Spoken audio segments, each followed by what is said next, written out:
I've been checking out the YouTube, okay? And it seems we have an uprise again for them crazy nonsense he-fools, or what you want to call Hebrews. They're out of control. So if you think that you're a black Hebrew, I don't have a problem with that. The problem comes in when you try to make everybody black Hebrews that are black, and then you disrespect the women. You never see the women out there in the street corner hooping, howling, and screaming. You just see the crazy fools making up nonsense. So I don't have a problem with you if you're a black Hebrew. And if you think you're a black Hebrew, I don't have a problem with that, okay? Because black people have just as much right to be a Hebrew as white people, as Semitic people do. That's the truth, because it's a religion called Judaism. There was no J's back then.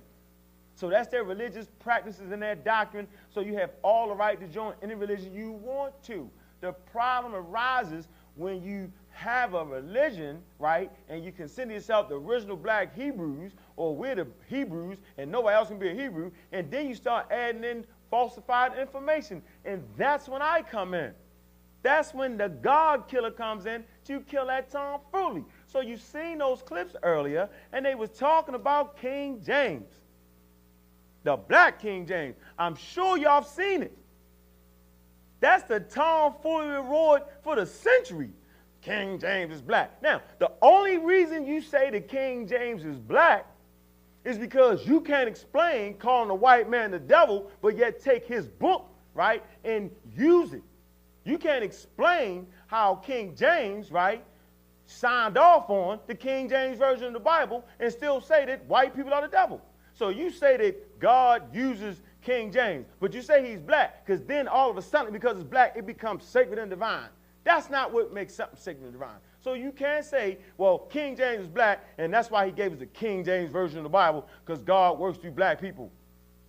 It's nonsense. Let's stop it. So I'm going to bring the verifiable evidence to show you that King James Stewart, King James, right, was not a black person. So what we're going to do is we're going to go to the first picture, right? We want to deal with King James in the first picture. Deal with that. There's a certain art technique used here. Look at that. They say that that's, if you look on some YouTube videos, they say that that's King James and he's black. Yeah, that's a little dark a little bit because they use a certain drawing technique, and it's called cross-hatching. Okay? So they do that, and they use that to print. Okay? To run print. Like in books. When you print in books and the drawing stuff, you find those old books, right? This is the drawing technique they use, right? So sometimes it comes out a little darker. And the technique is called hatching and cross-hatching. Very simple. So that's not an original, that's a drawing, but it's not an original painting. Okay? So let's show what cross-hatching looks like for a moment so you can see exactly what I'm talking about, the art techniques used, where things seem to be a little bit darker, but that's all it is, right? They cannot show you an original painting during his time showing that he's black. Matter of fact, that picture didn't even look black, but it was the drawing technique that made it appear to be black. So let's see that next one. Bam. See that? Cross-hatching. That's clearly a white guy, but they used a drawing technique called hatching and cross-hatching. I know because I'm an artist. Okay? So that technique, cross-hatching again, that's still a white guy, but it's darkened up because of the drawing technique called hatching and cross-hatching. It's a method of drawing used to print. When you're trying to print out a book or a drawing or something in the book, you cross-hatch it and you dig it out, right? Put ink on it, and it stamps the pages, and there you have it. So I'm challenging the black Hebrews, right, to show me an original painting of that time, because it's very, very important. So we're going to come to an original painting of King James by the painter called John de Crez. John de Crez. There you go. That's an original painting of King James. He is not black. Now, why am I saying this? Why am I mentioning John de Cruz? Because John de Cruz, right, okay, was the member of painters, right, in the Dutch, amongst the Dutch, right, and the origin, the act of the English royal court. So he was a painter, all right, in the royal court. So they hired painters. They hired painters. Oh, get my mic right. Get that straight. We go back to John de Crez. Okay, John de Crez, right, He's a part of the royal painters, all right? Meaning during this time, right, the British and the monarchy, they always hired people to paint for them. And this was a specific job, yo, and they got paid a lot of money for it. And if they messed it up, it'd be off with your head. So trust me, they wasn't trying to make no mistake. So they had to show lifelike depictions, right, of these people of that time. Very, very simple, and it ain't even complicated. It's very, very easy to understand that.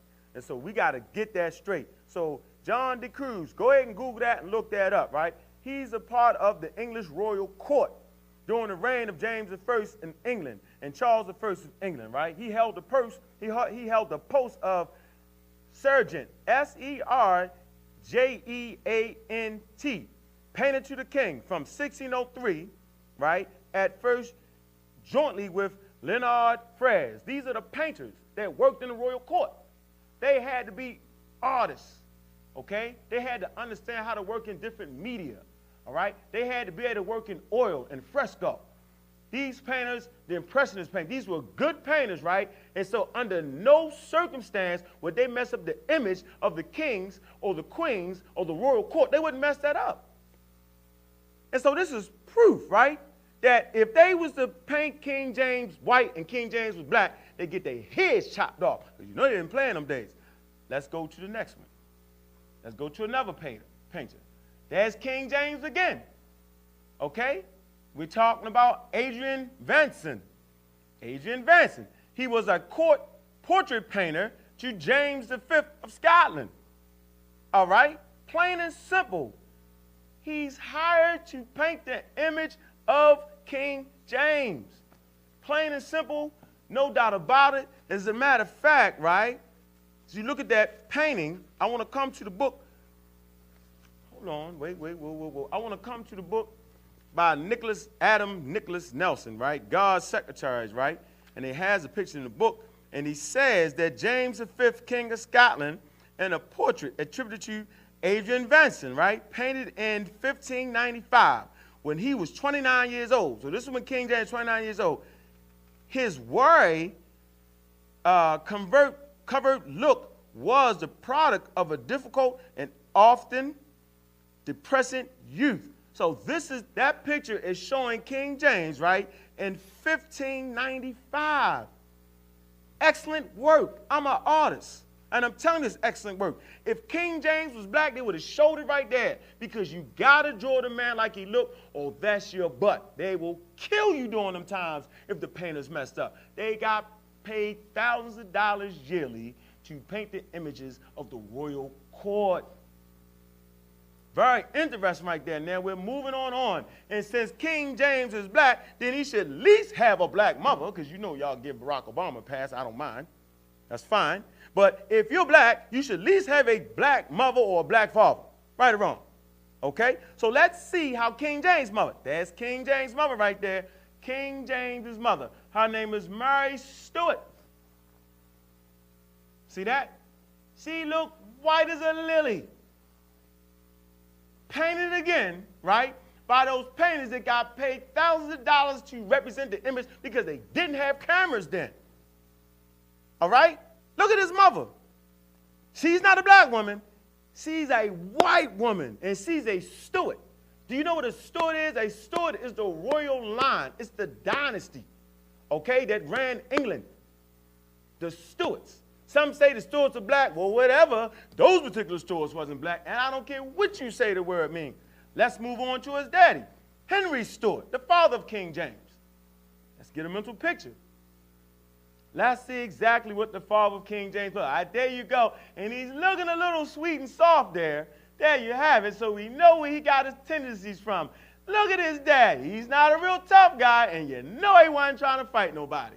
That's his father. That's his dad, Henry Stuart. You got to toughen up a little bit, Mr. Henry. Boy, so we see his mother and we see his father. How in the world do you get a black person out of that? What are these crazy Hebrews talking about? Tell them to show you pictures from that time. Show them paintings of that time. Do not allow them to show you a print that is used for printing, that is drawn with cross-hatching, that makes things appear darker than they really are. Don't let them do that to you. because it's called tomfoolery to suck you in to a religion that kills your mind. They have no real facts. They have no real evidence, so they make this nonsense up. So we're going to move right along. So let's just say that King James is black, since that's what y'all want to say. You want to say King James is black.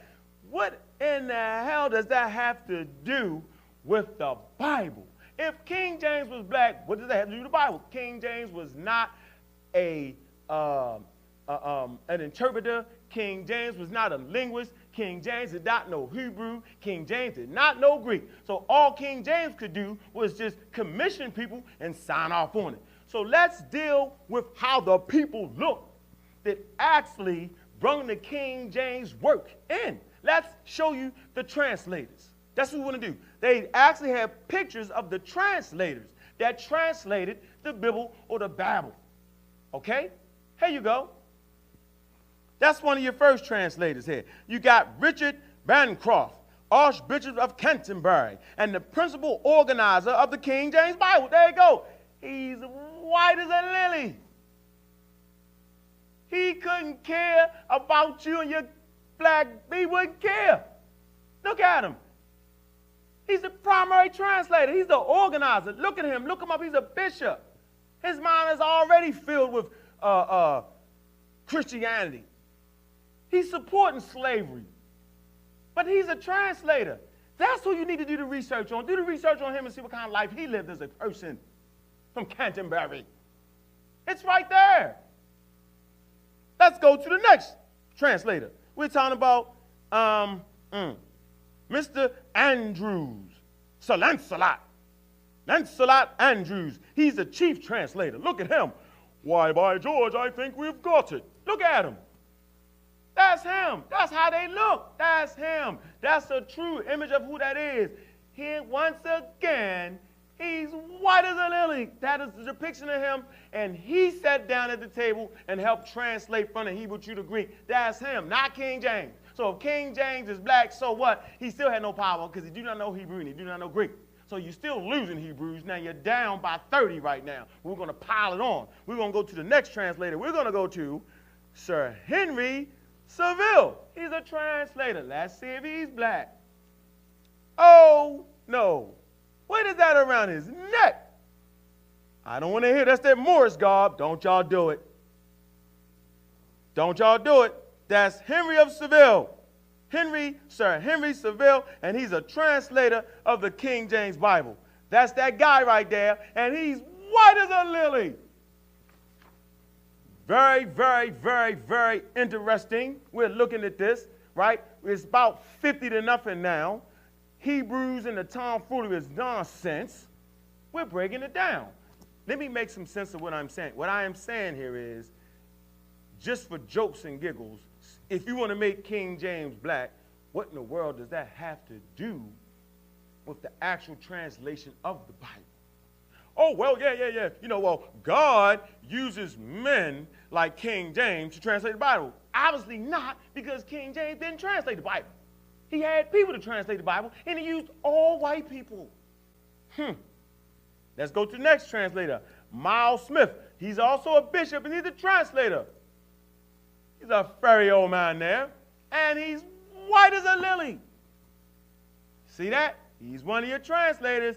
He's what you consider, that's what God uses to translate the King James Bible. So that's what I'm talking about when I say it's a European book. It's a European book because they use European people to translate it, using the ideas and concepts out of their mind. Let's go on to the next translator. George Abbott, Archbishop of Canterbury. He's also a translator. And man, now he's really, really white as a lily. Look at him. What are we talking about here? It's very, very interesting, and I'm amazed at the foolery level. See, we're way smarter than you thought we was. You thought we was going to let you get away with that. So we got George Abbott, Archbishop of Canterbury. That ain't in Africa now. He ain't no Hebrew. Where we at next? Now, here's the real black king. No, the black King James. See, that's that picture they use right there to say that's that black King James. But see, you can't trick us no more because we understand that there's an art technique called cross-hatching, okay? and it makes the picture appear to be darker than what it is, and you can Google that, Google images, and you'll find that that's actually a page out of a book. It's not it's not a painting from the royal court, which they have commissioned. Look at that right in front of your face, okay?